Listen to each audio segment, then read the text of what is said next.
¿Qué tal, amigos? ¿Cómo les va? Bienvenidos a un nuevo podcast de Personalmente Político.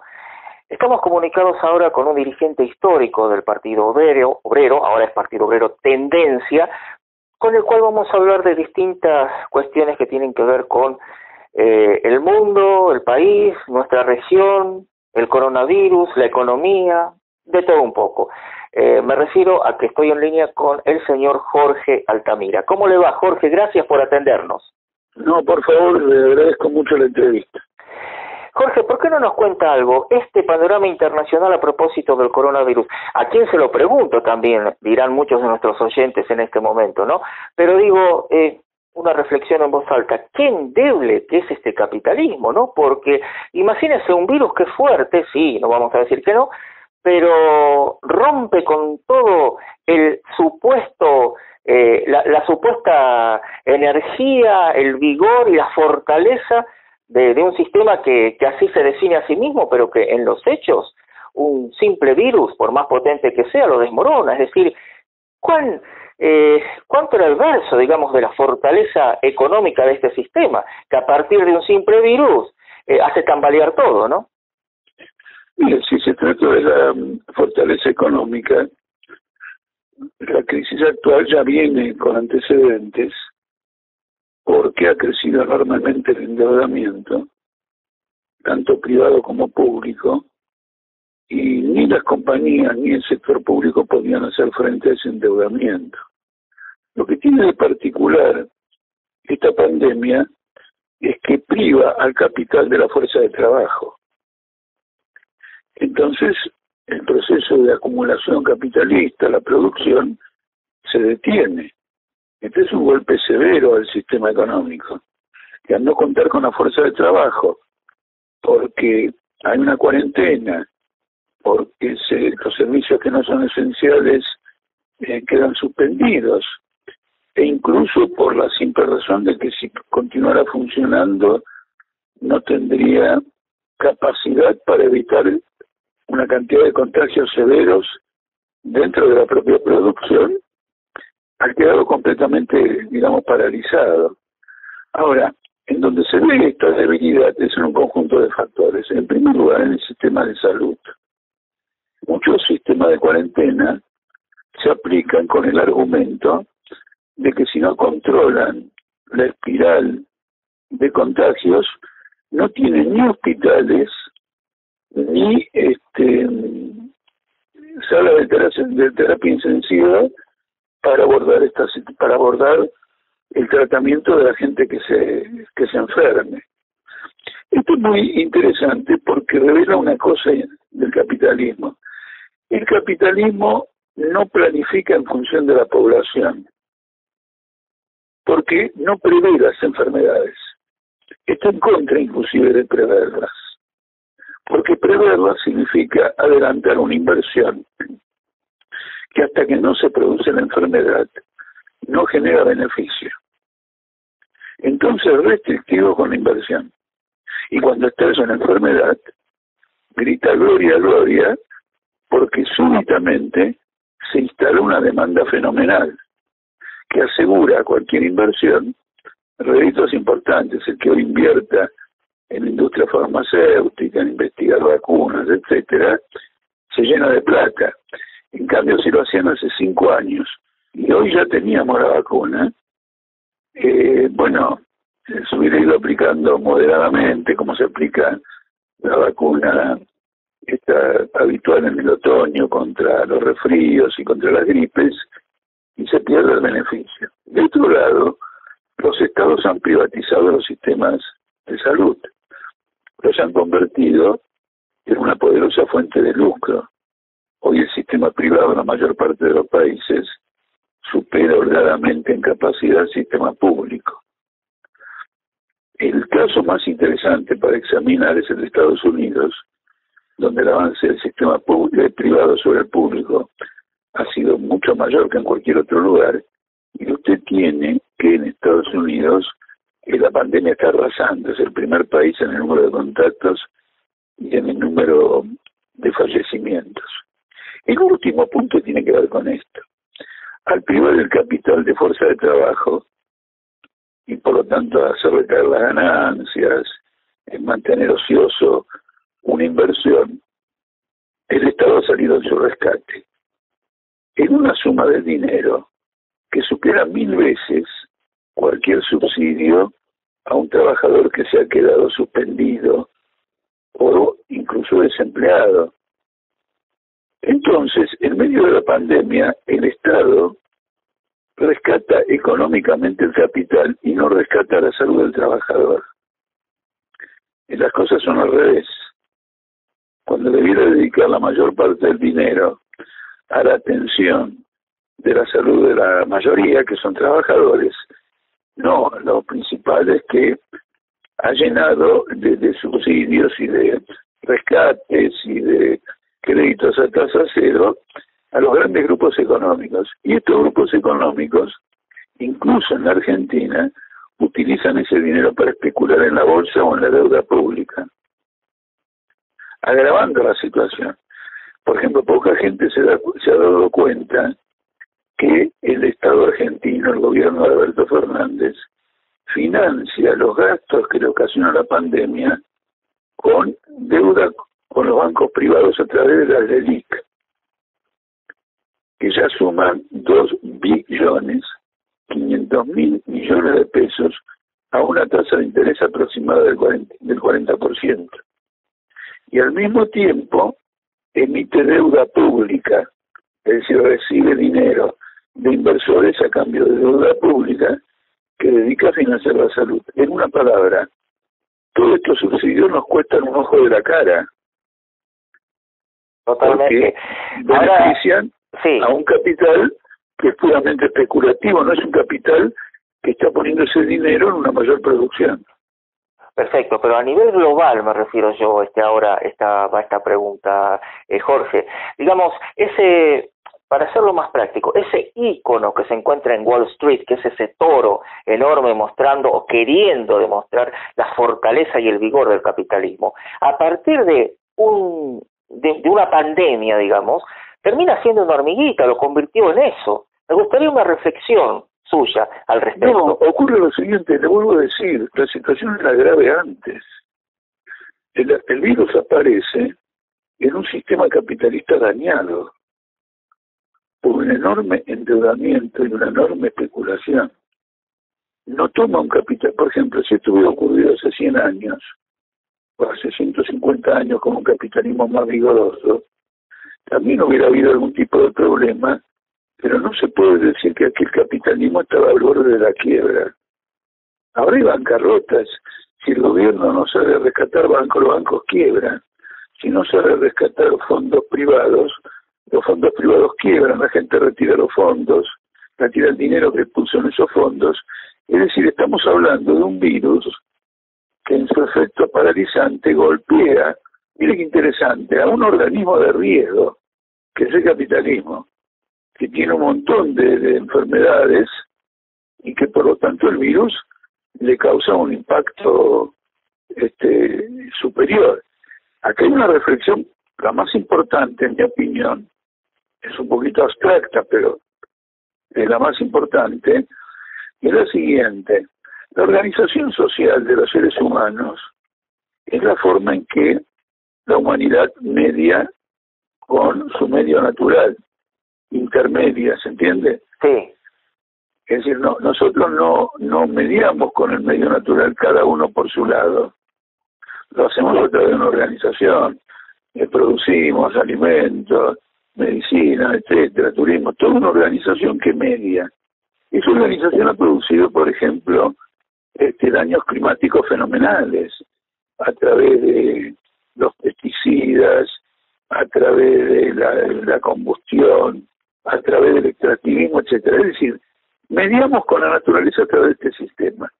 Cuando de golpe hay un ataque de un virus, que es un componente natural del sistema en que vivimos, aunque están mutando de forma constante, el organismo no aguanta. Este organismo social capitalista no aguanta.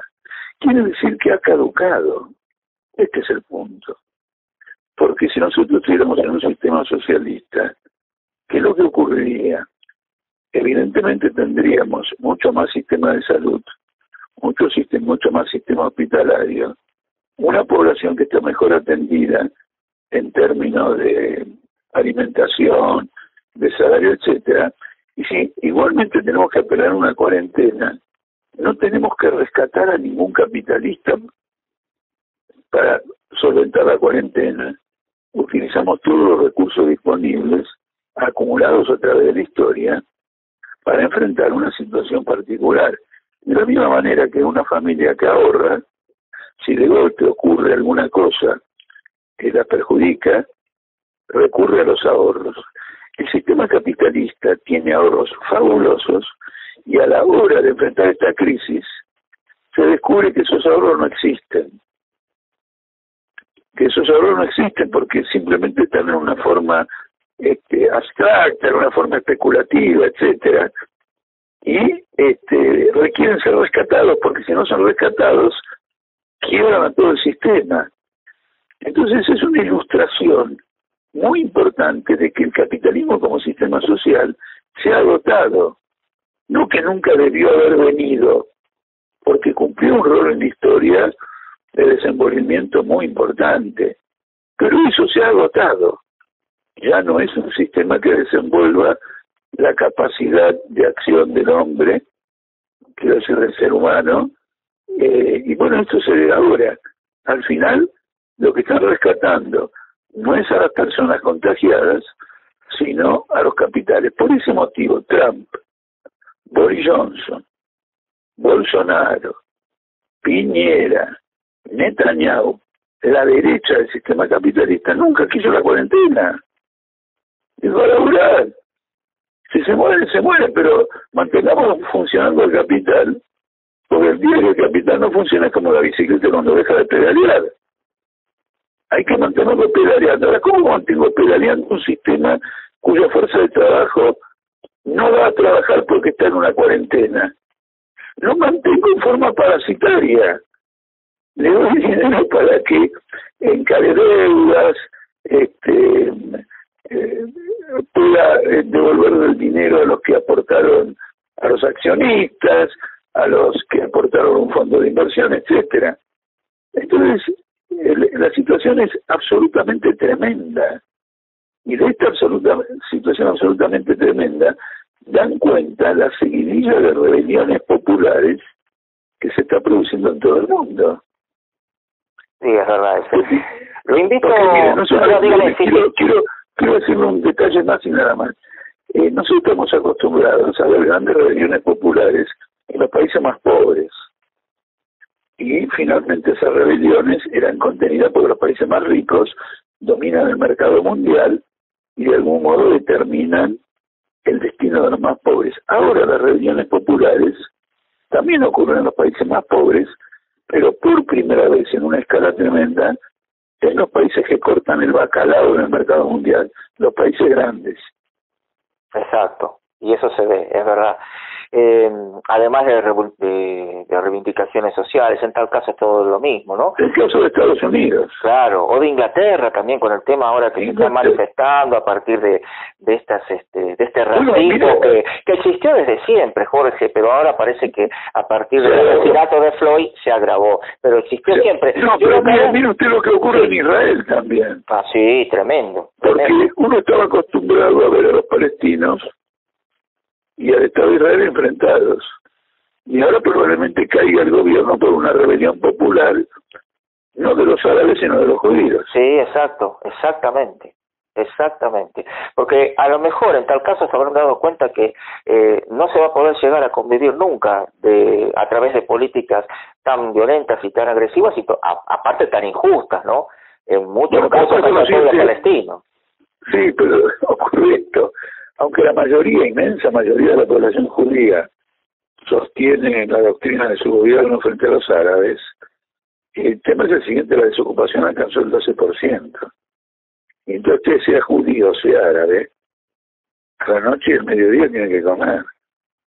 Exacto. Entonces el 12% de desocupación no hay para comer. Es verdad. Jorge, lo llevo al panorama nacional y ahí nos encontramos entonces con nuestra querida Argentina, que sigue con los problemas de la grieta, de yo, mi discurso y el otro es mi enemigo. Por otro lado, la deuda que todavía externa no se arregló. El gobierno dice que en próximos días podrá llegar a un acuerdo con los que están en el tema con los acreedores. Mucho no se sabe al respecto. En el medio de la pandemia, gente que dice hay que laburar, hay que trabajar, y otros dicen no, hay que preservar la salud. Alberto Fernández, Cristina, bueno, le pido por favor una reflexión suya de esta ensalada. No, porque... primera reflexión es la siguiente: los países que no han hecho cuarentena han caído más que los que han hecho cuarentena. Estados Unidos hoy tiene una información espantosa. El Producto Bruto cayó el 30%. Eso no ocurrió jamás en la historia. Nunca en la historia, nunca, de ningún país 30%, salvo el caso de Venezuela. Pero Venezuela es un caso muy particular. Aparte, claro, sí, ¿no es cierto? Aparte, etcétera. Pero en Estados Unidos el 30% no hicieron cuarentena. Entonces, Rodríguez Larreta, ¿cómo se llama? Iglesias, y todo eso hablan al divino botón. Bullrich, hablan al divino botón. Ustedes tienen Bolsonaro, tienen Piñera y tienen Trump, y ahí el Producto Bruto ha caído mucho más sin cuarentena o con cuarentenas muy parciales de algunas provincias que no países que han hecho cuarentena. Así que todo eso es un fenomenal verso. Es un verso fenomenal, porque el problema de fondo es la inseguridad del capital en si dispone o no de fuerza de trabajo. Exacto. Y eso es insoluble. Bueno, ese es un aspecto. El otro aspecto es el siguiente. Acá con la historia de la grieta nos están contando un cuento perverso. ¿Por qué un cuento perverso? Porque los gobiernos desde hace bastante tiempo han robado todos. Entonces, el opositor denuncia al oficialismo porque robó. Lo que robó Menem no tiene nombre. Menem llegó a hacer explotar una fábrica de armamento en Río Tercero para ocultar la venta de armas a Croacia y Ecuador. Y ahí la cometa por esa venta de armas fue fenomenal. Entonces, los gobiernos, los opositores denuncian al oficialismo por corrupto. Luego ellos llegan al gobierno, ¿no es cierto? Y tienen episodios de corrupción fabulosos que ya antes habían ejercido en forma privada sin estar en el gobierno, que es el caso de Macri. Macri hizo de la transparencia y de la honestidad su bandera política, pero ¿cómo terminó al final la gestión? Bueno, ocurre lo siguiente, es notable, porque todo el mundo sabe que la familia Macri, desde la época de la dictadura, hacía negocios sucios. Todo el mundo sabe.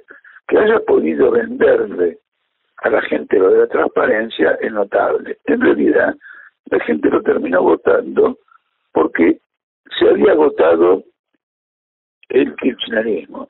La tolerancia crítica, digamos. No, el kirchnerismo ya no estaba dando ninguna respuesta popular a nada. Porque le quiero recordar lo siguiente, que la gente se olvida. Cristina perdió las elecciones de 2013, cuando Massa le ganó a Scione en la provincia de Buenos Aires. Es decir, perdió la provincia de Buenos Aires en 2013. Debido a esa derrota, ella no pudo intentar la reforma constitucional. Exacto. Para otra elección. Después, en el 2015, perdió de nuevo, ya perdió 2 veces, con Macri. ¿Por qué? ¿Por qué perdió con Macri? Porque el peronismo se fue con Macri. Massa, Lavagna, toda una parte del peronismo se fue con Macri. La segunda derrota. En el 2017 volvió a perder en la provincia de Buenos Aires, le ganó Bullrich. Entonces, se produce la debacle del macrismo económica, y ahí Cristina Kirchner dice, bueno, yo perdí antes porque la baña se me fueron para el otro lado, les voy a ofrecer que ellos gobiernen y yo voy a quedarme atrás. Y ahí surge Alberto. Y ahí surge, digamos, de un compromiso Alberto, que de no haber surgido, el país hubiera entrado en un proceso revolucionario. Porque lo que hay que decir es que Alberto y Cristina lograron construir un ancla electoral para una población que estaba al borde de la rebeldía. Y entonces dicen, bueno, nosotros vamos a terminar con el macrismo, y lograron conquistar esos votos que les permiten gobernar. Ahora tienen dificultad para gobernar. Entonces usted tiene dos bloques constituidos por gente que ha metido la mano en el bata a morir. Yo personalmente pienso que el macrismo es más que el kirchnerismo, pero bueno, habrá que sacar la calculadora y hacer sumas. ¿Por qué pienso? Porque el kirchnerismo es el robo presupuestario, inflar precios, el otro es un robo mucho más financiero, con complicidad de bancos, de fondos internacionales, etcétera, y es un volucazo más mayores. Entonces ahora dicen que es la grieta, para ocultar que tenemos de los dos lados alternativas corruptas, para ocultar que los dos están en la misma porquería, fingen que se pelean entre ellos sobre quién debe ir preso y quién no debe ir preso. Jorge, ¿por qué no me habla un poquito respecto de lo que usted considera, por supuesto, de su figura, hasta ahora, porque se ha visto muy poco, en definitiva, él asume y ya empieza a los pocos meses el tema de la pandemia.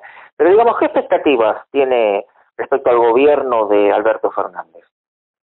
Mire, ¿qué expectativa tenemos respecto a cualquier gobierno? Porque cuando usted analiza, lee los informes del FMI internacionales, de las consultoras, etcétera, todos pronostican un derrumbe económico, en especial cuando la pandemia se atenúe, porque va a quedar al desnudo, ¿no es cierto?, el nivel de deudas que tienen todos los capitalistas y su incapacidad para promover una reactivación económica. Además de la pandemia, la población va a salir muy golpeada. Quiere decir que el consumo de las personas va a caer fuerte. Entonces, toda la perspectiva capitalista, incluida la Argentina, es un derrumbe económico.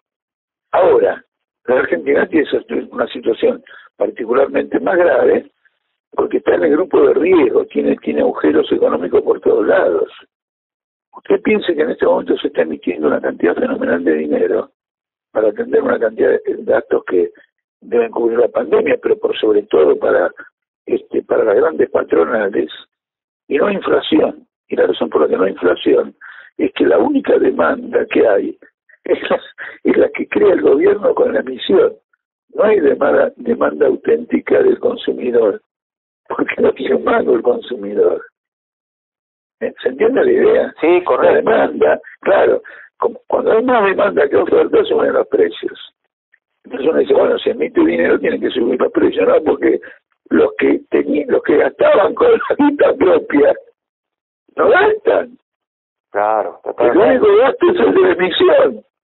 Entonces, nadie se da cuenta que tenga un efecto inflacionario, pero no se dan cuenta porque el otro componente de la demanda, el sueldo suyo, el sueldo mío, la jubilación de este, la jubilación del otro, no alcanzan en absoluto. Todo eso que usted me dice que no se ve y en realidad existe, ¿no está reflejado un poco en la diferencia entre el dólar oficial y el blue? Bueno, seguramente en gran parte está reflejado de esa manera, pero también hay que considerar de que son mercados pequeños, ¿no es cierto?, que no alteran la situación básica. Los problemas más graves, a ver, ¿qué ocurre en esos mercados? Esos mercados dicen lo siguiente: esto va a explotar. Y entonces, a pesar de que tienen prohibido compra por todos lados, se las arreglan para comprar, por eso el mercado es chico, y sube el precio. Pero ese precio está advirtiendo que el esquema actual no va. ¿Por qué no va? Porque no puede ser que el Banco Central tenga 2.500.000.000.000 de deuda con los bancos privados al 40% de interés.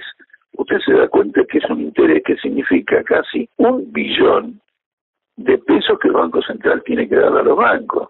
Como el Banco Central no le va a dar ese dinero, refinancia, le paga los bonos que vencen, la DELIC que vencen, con más DELIC. Entonces usted tiene una situación francamente explosiva, para la cual el gobierno no tiene ninguna respuesta. La única respuesta del gobierno es que se sabe que el mundo entero está en esa situación y espera que alguien a nivel mundial establezca alguna regla de salvación general. Exacto, a propósito de eso le quería preguntar, ¿considera usted que va a haber algo de eso en función de la pandemia? Bueno, es difícil porque lo que domina hoy en el mundo es la guerra económica entre los países. China y Estados Unidos. En primer lugar, pero también Estados Unidos con Europa. Europa quiere poner un impuesto a Apple, a Amazon, etcétera, y Trump le dijo, miren, ustedes llegan a poner ese impuesto y se desatan los infiernos sobre ustedes. Con lo cual también con Europa. Cuidado, eso es muy importante. Es decir, hay una pelea muy grande. Es probable que el gobierno argentino, desde el punto de vista económico, espere un apoyo de China.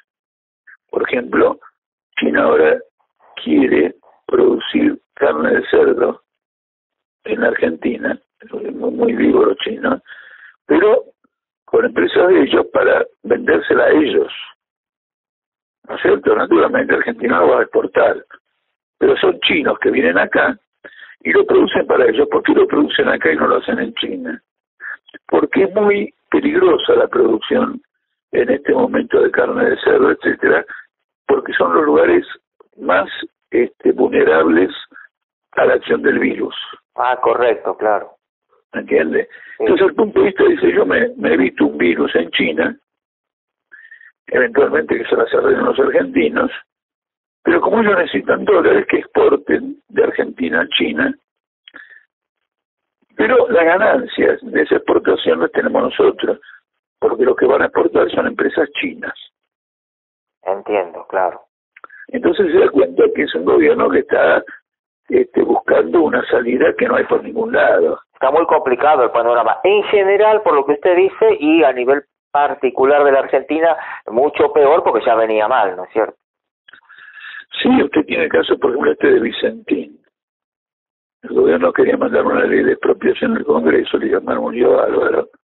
Una ley de expropiación al Congreso. Si usted lo mira bien, no es una ley, no es una expropiación. Para que el Congreso constitucionalmente apruebe una expropiación, usted tiene que pagarle al expropiado todo lo que determina el tasador.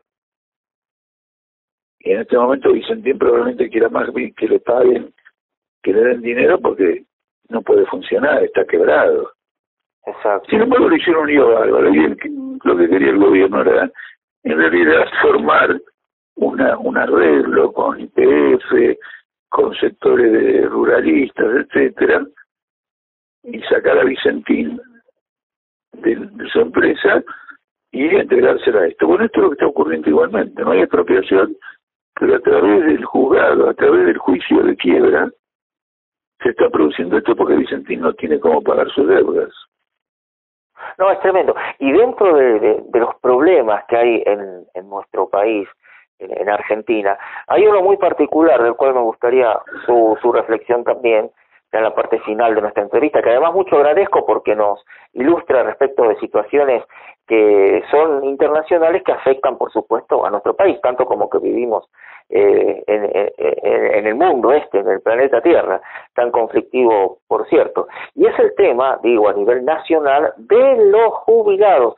Fíjese que los otros días estuve leyendo en Clarín un artículo de su hermano, el periodista Ismael Bermúdez, que se refería a lo complicado que la tienen las personas entre 40 y 50 años actualmente y que van a llegar a la edad de jubilarse sin los aportes necesarios, por distintas circunstancias, porque están desocupados, porque trabajan en negro, en fin, por distintas circunstancias. A todo esto también, el martes que viene, tengo la información de que usted va a dar a través de Zoom una teleconferencia en la cual se va a, digamos, expresar respecto al tema. Así que, como una suerte de previa a ese evento, me gustaría su reflexión al respecto. Bueno, quiero decir lo siguiente, ya lo hemos vivido esto. El primero que colocó a los que tienen 40 o 50 años sin posibilidad de jubilarse fue Menem. Yo me acuerdo porque yo hacía campaña política y lo denunciaba. Porque acuérdense que en Menem la desocupación llegó al 20% y la desocupación y la subocupación al 15%. quiero seguir trabajo en negro, entonces no había aporte de nadie. Y además Menem bajó los aportes patronales. Por eso consideró Kirchner heredó la situación de que todos esos que no llegaron al aporte, pero no por culpa de ellos, sino porque estaban desocupados o sus patronos tenían el negro, no se podían jubilar. Entonces ahí armó este sistema de jubilación que usted aportaba ahora y podía empezar a cobrar. Exacto. Sí, completar eso. Y que todo el mundo lo denunció porque iba dirigido a gente que, es decir, que no aportó y que igual se jubila. Es decir, que más o menos sería como si estuvieran cobrando ladrones. Claro, y el tema es que los que aportaron se perjudicaron porque se acható, digamos, para abajo el tema. No, eso lo acható el gobierno. Por eso, bueno, pero a través de la política. Quiero decir... No, usted puede hacer esa política de la cual los obreros no tienen la culpa porque fue la política de Menem y Kirchner era menemista cuando gobernaba Menem, ¿no es cierto? Usted tiene que defender a esos trabajadores a la hora de jubilarse porque no es culpa de ellos. Sí, pero ¿sabe lo que pasa, Jorge? No, pero permítame, usted igual... Sí. No, eso lo hizo Kirchner. No, yo lo que estoy diciendo acható. Sí, pero esa achatada terminó perjudicando al que estaba aportando. Le explico por qué. Porque de pronto lograba lo mismo el que tenía 30 años de aporte que el que no aportaba nada. No. Ocurre lo siguiente, eso lo hizo Kirchner. Pero claro, sí, es cierto. No, pero a ver si usted me entiende. Usted puede seguir cobrando de acuerdo a su aporte y al seguir le va a pagar a usted, a los que no pudieron aportar, también su jubilación. Y lo que hizo fue tratar de achatar a todos para poder integrar a los que no podían cobrar. Pero eso fue la política de él, porque la plata que ingresó al ANSES, él la dedicó a pagar la deuda externa. Hoy en este momento, ANSES tiene un montón de títulos de la deuda externa que no va a cobrar nunca, como sí ocurre con los sectores privados, porque el Estado la tiene bajo su tutela. Entonces, como el Estado le debe al ANSES, no le paga, es como si usted estuviera endeudado con su mujer. Entonces a su mujer no le interesa cobrar, porque dice, al final, ¿qué hago? Me lleno mi bolsillo desvalijando a mi marido. Claro. No tiene ningún sentido. Entonces le metió una fenomenal deuda. Esa deuda en gran parte era en pesos. Y hoy no vale nada. Es decir, que los Kirchner liquidaron ANSES. La estafaron, la reventaron. Pero porque siguen una política capitalista.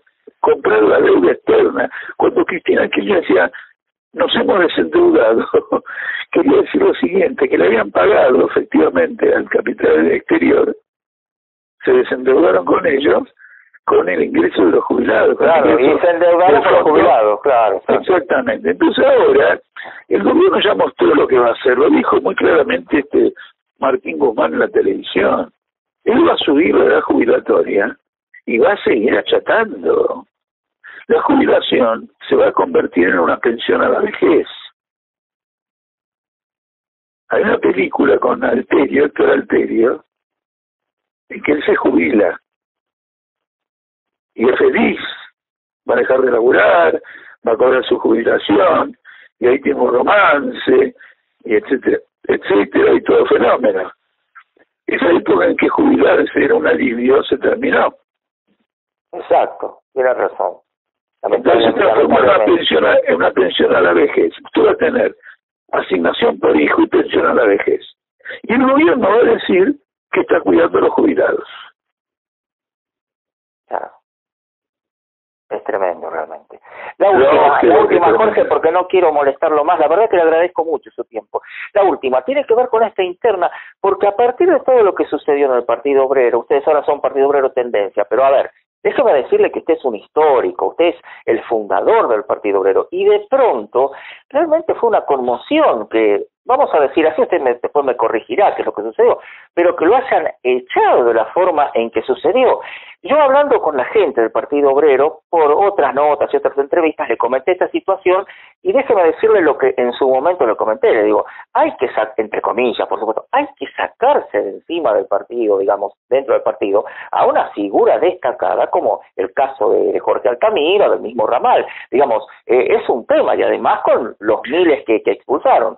A lo que ellos me dijeron, los del Partido Obrero oficial, digamos, por llamarlo de alguna forma, que el tema había sido que en principio no habían respetado el estatuto, no lo aceptaron, entonces, bueno, eso fue lo que sucedió. Y además, dejaron muy destacado el tema que consideraron una traición que ustedes hayan llevado este hecho ante la justicia, ante el juzgado de Cervini de Cubría. Eso les dolió, pero muchísimo, y lo tomaron como una traición por parte de ustedes. Simplemente quisiera una reflexión, por favor, Jorge. Sí, mire, si usted me está diciendo las cosas que exactamente como se las contaron, estos compañeros se han transformado en delincuentes. Los que llevaron el tema a la justicia fueron ellos. Nosotros lo hemos denunciado. ¿Cómo fue? Ocurre lo siguiente: en esta ruptura, numerosas regionales del Partido Obrero quedaron de nuestro lado. ¿Se entiende? Sí. Es decir, por ejemplo, Salta, el Partido Obrero de Salta está con nosotros. El Partido Obrero de Santiago del Estero está con nosotros. El Partido Obrero de Jujuy está con nosotros. El Partido Obrero legal, reconocido, ¿me explico? Sí, correcto. Y lo mismo el Partido Obrero de Tucumán.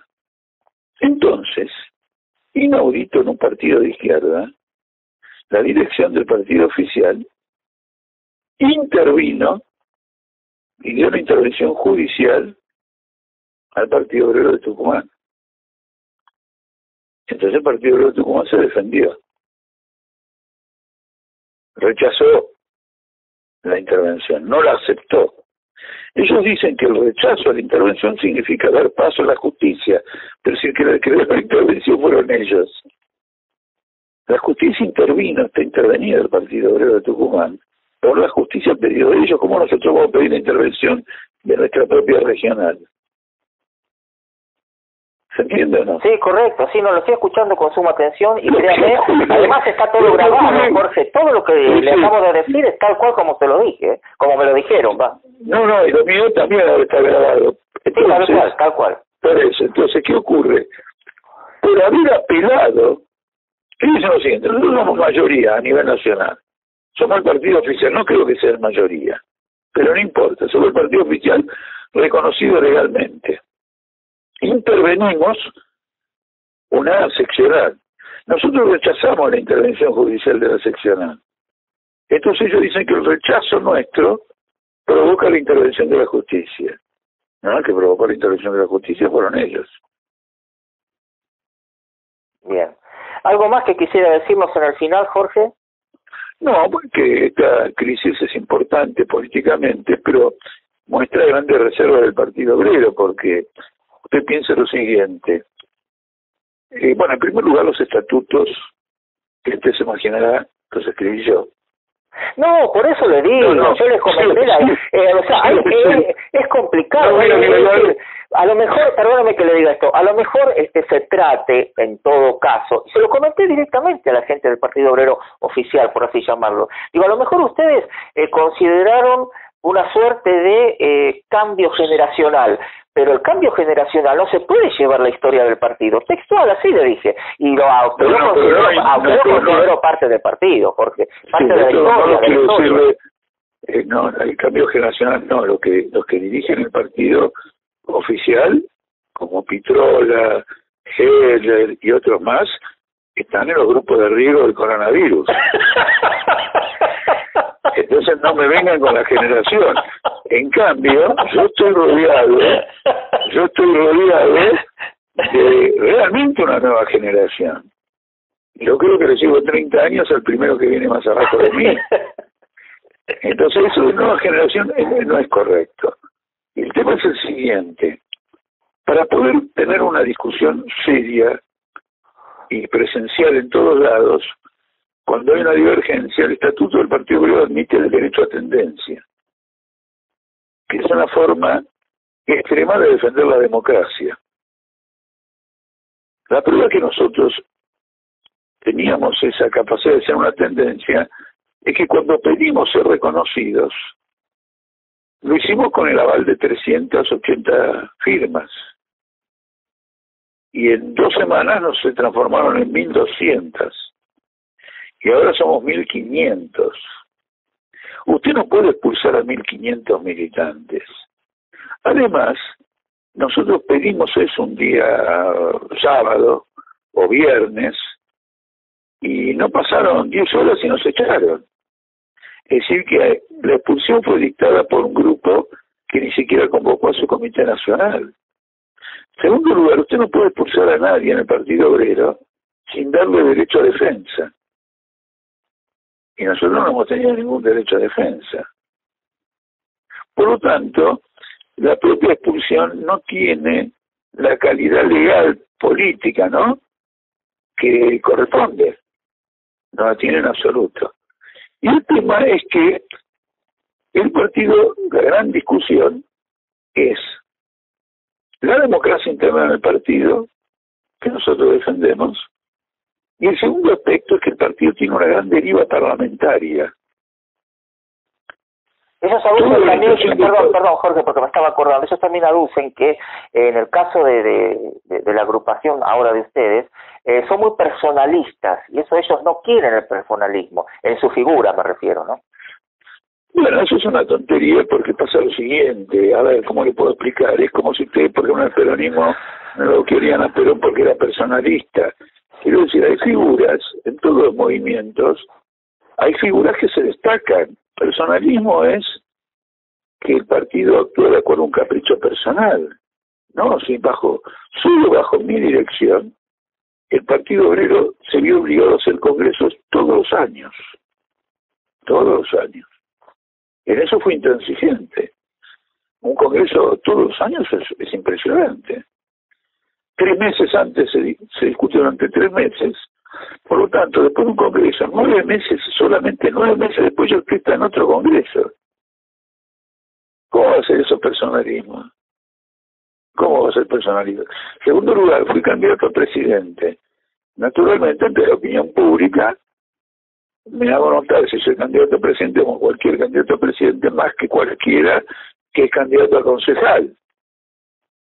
Pero esos son los avatares de la política.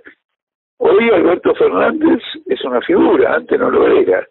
Cristina Fernández es lo que es como figura por una trayectoria que antes no había tenido. Estaba bajo la sombra de su marido. Se murió su marido, y ella. Le puedo dar ejemplos a morir. No, además, hablando seriamente, por supuesto, ¿no?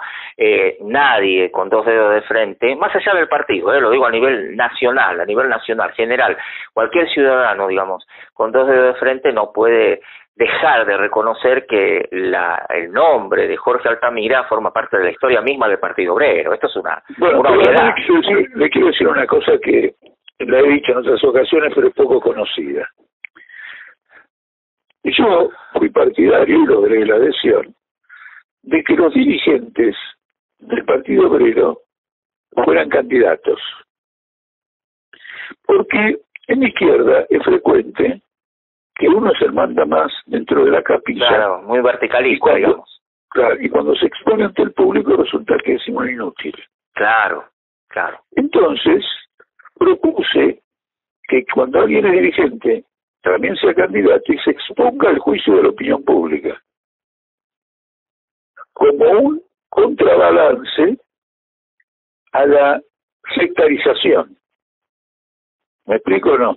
Sí, es decir, uno es el jefe de un partido, entonces domina el partido con mano de hierro, Pero después tiene que ir a la calle, tiene que ir a la tribuna, tiene que ir a la televisión, tiene que ir a la radio, tiene que ir acá, y a la población ese tipo no le gusta. Entonces no es el dirigente que merece ese partido. ¿No es cierto? Todos los grandes dirigentes revolucionarios fueron públicos. El Partido Obrero fue el único partido de izquierda que hizo públicos a sus dirigentes internos. Por ejemplo, yo. Los demás partidos de izquierda no tienen a sus dirigentes internos como público. ¿Usted sabía eso? No. Por Luis Zamora, en su momento, por el MAS. Sí. Luis Zamora no era el dirigente del MAS. Luis Zamora fue elegido por una dote que su partido entendió que tenía para ser candidato. Los dirigentes eran otros. El PTS hoy, su dirigente no es Miriam Bregman. No, Miriam Bregman, una joven atractiva, habla bien, es una abogada, lucha, derechos humanos, es una candidata, ¿cómo se dice?, aceptable. Pero para el PTS lo dirigen otros. Entonces hay una autoridad interna que no tiene validación pública. ¿Me explico o no me explico? Sí, correcto. Claro. Sí. Le digo, por ejemplo, Lenin y Trotsky, para ya ir a lo clásico. ¿Qué eran figuras internas? Eran figuras internas que conocían todo el país. Por eso fueron gobierno, ellos mismos. Exacto. Porque usted no le va a dar el gobierno, aunque usted esté de acuerdo con un partido, le va a dar el gobierno a personas que usted no conoce. Exacto. Entonces, como usted ve, ha habido todo esto. Ha habido una deriva parlamentaria, y esa deriva parlamentaria también ha provocado un cierto carrerismo. Es decir, quien se postula en los lugares que tiene más posibilidades de salir electos. Y así se va creando una suerte de casta en el partido. Yo se los he dicho, eso está mal. Nosotros somos un partido de lucha. No tenemos que ir a la fábrica para que nos voten, sino que tenemos que ir al Parlamento para contar lo que pasa en las fábricas. Correcto. Correcto. Ahí usted tiene una síntesis de la divergencia política. Yo, por ejemplo, cuando estuve como legislador, conseguí la ley más importante del mundo laboral desde hace 40 años. ¿De los subtes? De los subtes. Claro. ¿Ve cómo lo recordamos? Bueno, porque fue muy fuerte. Tenía la oposición de todo el mundo. El principal opositor era Alberto Fernández, que estaba conmigo en la legislatura. Y nos hemos tenido que pelear duramente. Entonces, como usted ve, me valía de la legislatura para organizar a los trabajadores. Y no iba a la fábrica para decir, vótenme a mí en la legislatura. Correcto. Aunque naturalmente a la hora de una elección, si usted usa el Parlamento para apoyar la causa obrera, los obreros seguramente lo van a votar. Obviamente, claro, por supuesto. Pero usted está haciendo algo que trasciende su presencia en el Parlamento. Está fortaleciendo la organización de los trabajadores. Jorge Altamira, muchísimas gracias. La verdad, muy interesante todo lo que ha dicho y se lo agradezco. Bueno, gracias a usted y veremos cómo salimos de esta pandemia. Gracias, hasta luego. Hasta luego.